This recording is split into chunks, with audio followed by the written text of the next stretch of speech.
So welcome back to another edition of Off the Shelf, where each and every week we are reviewing a bunch of comics right here on YouTube. We try to keep all the reviews as spoiler free as possible and as kid friendly as possible as well. For this week, we are releasing the videos on Saturday. If you're not really familiar with the actual release dates of when I put out these videos, it usually does come out on a Friday. We are now going to start making it so that it comes out on Saturdays instead. So keep an eye out for that. Alright? So, with all that out of the way, let's get going with this.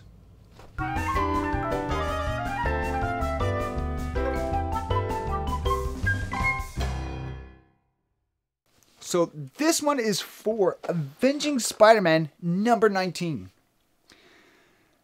Now, this book is just going to prove my point that Avenging Spider-Man is the superior to Superior Spider-Man.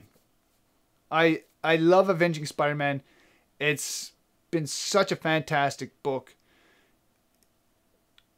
If you're not reading it, you know, why not?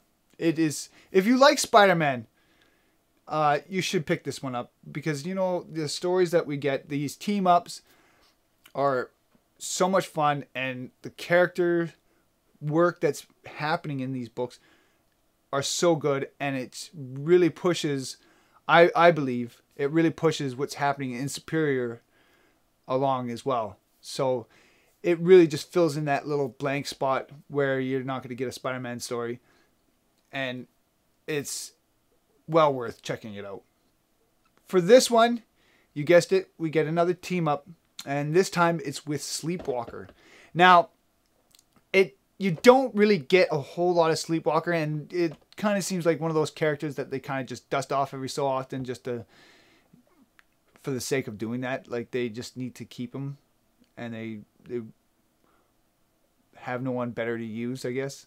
So it seems like it's a little bit of strange of a team up, but in this book it really works. Let me tell you. When you can take a character like Sleepwalker and have him, you know, really fit into a storyline that's happening, bravo. Bravo. Just absolutely amazing. We have the body of Peter Parker taken over by Doc Ock, taken over by some fear worm. I know that's a lot of taking over. It's kind of hard to follow how many people are taking over Peter Parker's body, and poor Peter Parker. I mean, really, you gotta feel for the guy. He's getting taken over by everybody. It just seems like a free-for-all right now. The art here is solid.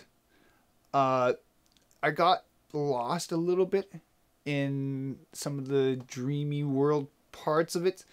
They kind of just spread out all over the place, and it's just kind of hard to follow.